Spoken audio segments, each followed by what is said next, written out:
Fundamental rights. तो सबसे पहला जो है फंडामेंटल राइट्स, यही लिख लेना।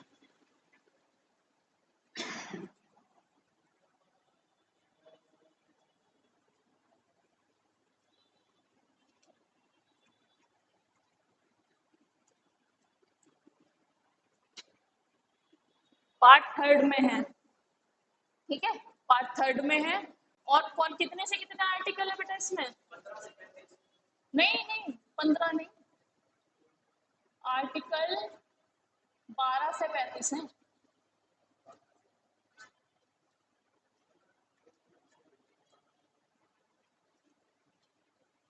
Article 12 to 35। और कहाँ से डेराइव्ड हुए हैं? देखो, फंडामेंटल राइट्स पार्ट थर्ड में आर्टिकल 12 से लेके 35 तक 12 टू 35 है।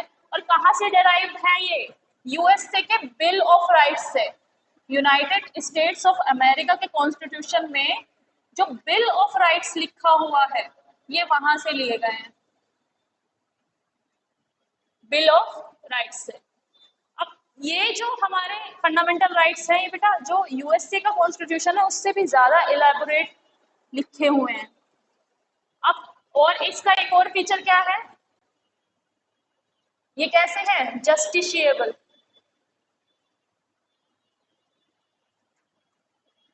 अब जस्टिशिएबल का मीनिंग मीन्स एनफोर्सिएबल।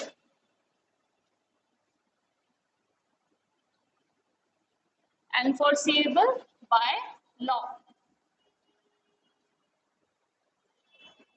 मीन्स कि अगर इनका कोई वायलेशन होता है तो you can directly go to the supreme court और high court of India under article which article? कौन से आर्टिकल के तहत जा सकते हैं? अगर तुम्हारे किसी भी फंडामेंटल राइट्स का वो हुआ है वायलेशन, देखो आर्टिकल 13 नहीं, आर्टिकल 32 सुप्रीम कोर्ट। आर्टिकल 32 के तहत तो you can go to directly to supreme court, और आर्टिकल 226 के तहत you can directly go to high court, ठीक है, हाई कोर्ट जा सकते हो। जैसे कि फंडामेंटल राइट के वायलेशन में मैं तुमको वैसे तो हम कर ही रहे हैं, लेकिन एक केस बताती हूँ। केस था Maneka Gandhi versus union of India. अब उस केस में क्या हुआ था? मेनका गांधी जो है, तुम्हें पता ही है, शी इज अ पॉलिटिशियन, ठीक है। तो उस समय कुछ अनसर्टेनिटी हुई थी, जिसकी वजह से उनका पासपोर्ट जो है वो उनको नहीं दे रहे थे। पासपोर्ट, बाहर जाने के लिए पासपोर्ट नहीं दे रहे थे। और उनको शायद कुछ एक्यूरेटली मैं तुमको बताती हूँ केस क्या था।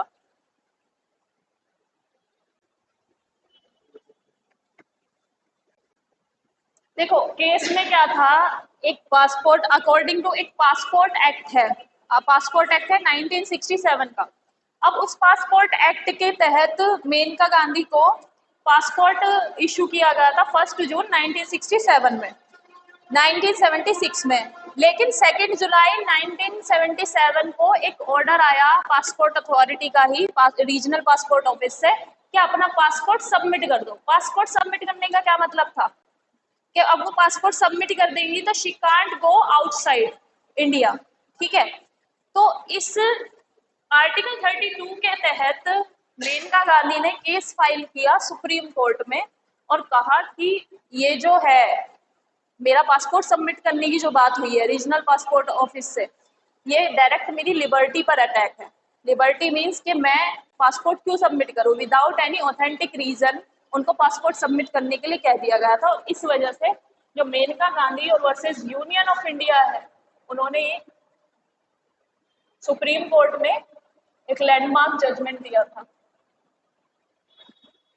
केस का नाम ऐसे याद रखा करो, Maneka Gandhi versus union of India. और केस का वो याद रखना, क्या बोलते हैं, ईयर।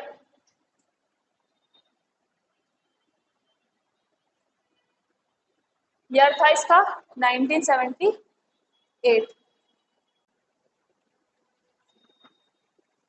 ठीक है। अब देखो हम ना जिस साल उन्होंने केस फाइल कराया ना वो डेट नहीं रखते, ठीक है, वो डेट लिखते हैं 70-80 है ना, जिस डेट में जजमेंट आया था। तो जजमेंट क्या आया था? अब पर्सनल लिबर्टी कौन से आर्टिकल में है? आर्टिकल 21 याद रखना। अभी ये कंटिन्यू है, मैं तुम्हें बीच बीच में से ऐसे बता रही हूँ ताकि तुम लोगों को पता चले कि इसका कुछ फायदा भी है, नहीं तो ये ऐसे ही पढ़ रहे हैं हम तो, है ना, पता भी तो होना चाहिए ना तुम्हें। तुमसे कोई बिना रीजन के तुम्हें ये नहीं कह सकता कि तुम उस जगह मत जाओ जब तक उसके पास कोई ऑथेंटिक रीजन ना है। इसका मतलब क्या है? पर्सनल लिबर्टी तुम्हारी रोक रहे हैं। तो आर्टिकल 21 क्या कहता है? Right to life and personal liberty.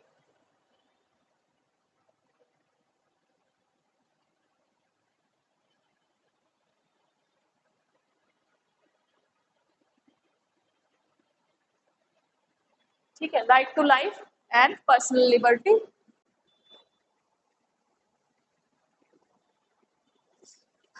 Supreme court ने क्या कहा था कि जो आर्टिकल 21 है कॉन्स्टिट्यूशन का, वो आर्बिट्रेरी, अनफेयर और अनरीजनेबल नहीं हो सकता।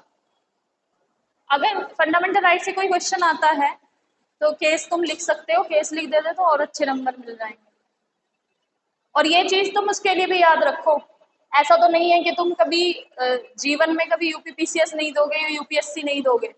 एक जीवन में तुम्हारा एक फेज आने वाला है आफ्टर ग्रेजुएशन के तुम करोगे, ठीक है। तो जब मेंस में आंसर लिखते हैं तो ये भी चीज ध्यान रखनी चाहिए, कोई भी यूपीपीसीएस का मेंस है या आप इसका मेंस लिख रहे हो या पीसीएस जे का मेंस लिख रहे हो, ठीक है, तो उसमें केस मेंशन करना बहुत जरूरी होता है। अगर पॉलिटी के क्वेश्चन में आपने केस, कमेटीज, लॉज, एक्ट ये सब मेंशन किया है तो मार्क्स अच्छे मिलते हैं। तो ये हो गया। और एक और चीज, पार्ट थर्ड को मैग्ना कार्टा ऑफ इंडिया भी कहते हैं।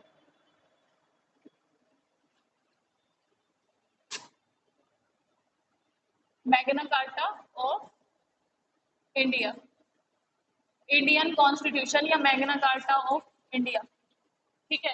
अब कौन कौन से राइट्स हैं फिर हम इनको और इलेबोरेट तरीके से पढ़ेंगे। कौन कौन से राइट्स थे? 6 पहले भी लिखवाए थे मैंने।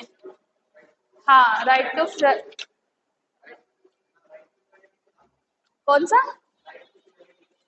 हाँ, राइट टू इक्वालिटी। तो पहला जो फर्स्ट है वो यही है, कौन सा है?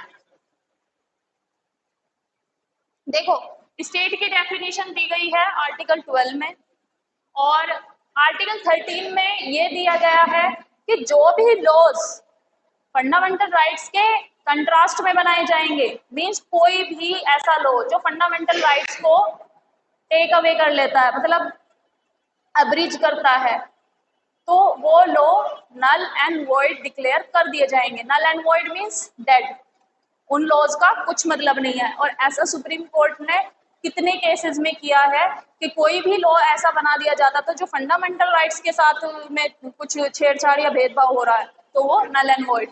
जैसे कि इन्होंने पासपोर्ट एक्ट वाले में किया था कि article 21 right to life and personal liberty जो है वो आप अनफेयर, अनरीजनेबल तरीके से किसी की लिबर्टी नहीं छीन सकते। क्या आपने रीजन भी नहीं दिया कि पासपोर्ट क्यों इशू सबमिट करने के लिए कह रहे हैं, क्यों इशू किया था, उसके बाद सबमिट करने के लिए क्यों कहा, तो ये जो चीजें थी ये अनफेयर थी। पासपोर्ट सबमिट करने का क्या मतलब था कि अब वो देश से बाहर नहीं जा सकती, तो एक तरह से उनकी लिबर्टी पर ही तो अटैक था। तो ये चीजें आप सबसे पहले लिखो, राइट टू इक्वालिटी। और एक और चीज तुम्हें यहाँ पे पता होनी चाहिए, राइट टू इक्वालिटी को हिंदी में क्या कहते हैं? समानता का अधिकार, ठीक है। हिंदी में इसलिए लिखवा रही हूँ क्योंकि एक आध बार कभी कभी होता है कुछ नहीं समझ आता। समानता का अधिकार। अब समानता कैसी? राइट टू इक्वालिटी, समानता का अधिकार,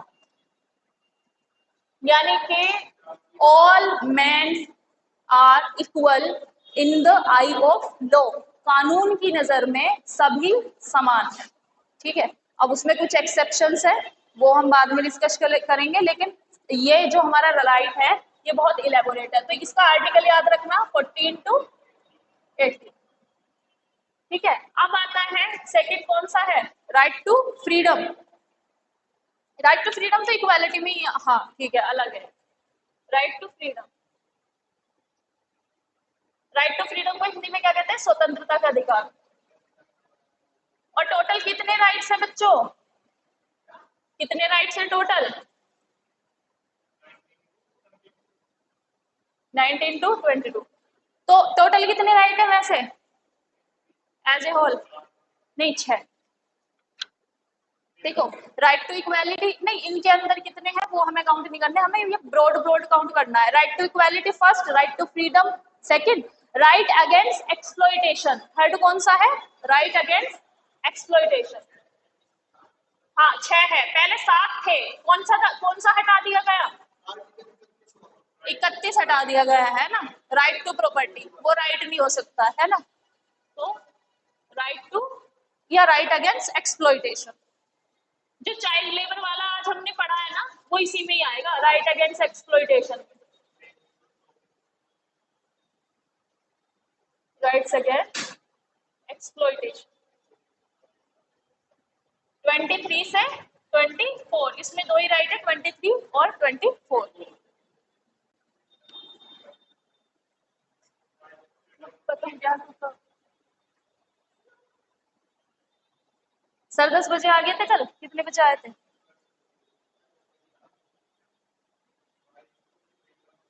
रिलीजन, हाँ 4 था, right to freedom of religion.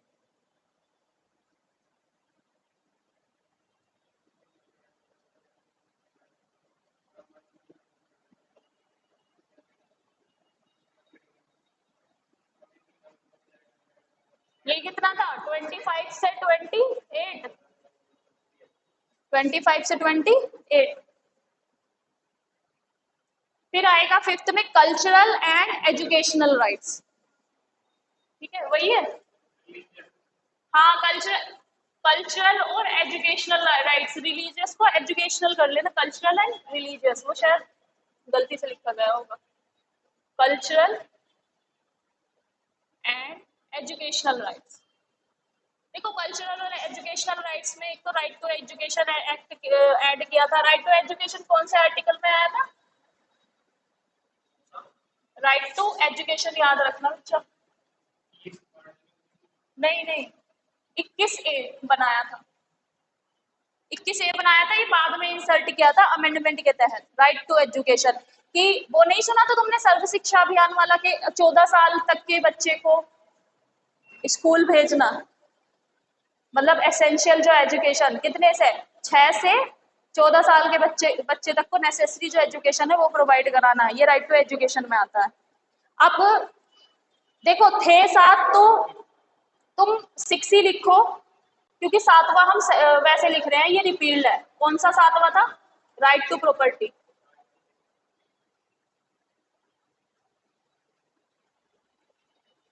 इसे मैं यहाँ पे इसलिए लिख रही हूँ क्योंकि इसे हमें लिखना है कि ये रिपील्ड है।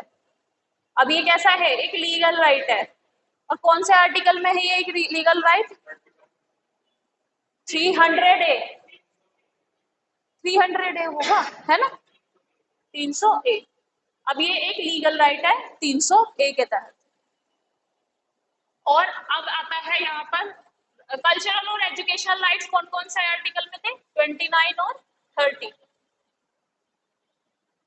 अब देखो तुम इसमें कंटिन्यूटी देखना, 29 30। तो बेटा ये जो था ना राइट टू प्रॉपर्टी, ये था आर्टिकल 31, बट अब ये रिपील हो गया। तो अब कौन आएगा? आर्टिकल 32। तो कौन सा था? Right to constitutional remedies. Right to constitutional remedies. अब इसका मतलब क्या है बेटा कॉन्स्टिट्यूशनल रेमेडीज का? ये इसमें सिंगल एक राइट है, कौन सा? अभी मैंने बताया है सुप्रीम कोर्ट वाला आर्टिकल 32 कि सुप्रीम कोर्ट या हाई कोर्ट रिट होती है, रिट पिटिशन, कि अगर तुम्हारा कोई भी फंडामेंटल राइट एब्रोगेट इन्फ्रिंज हुआ है, कोई भी फंडामेंटल राइट अगर तुम्हारा इन्फ्रिंज हुआ है, तो तुम डायरेक्टली सुप्रीम कोर्ट और हाई कोर्ट जा सकते हो। कुछ रिट्स दी गई हैं।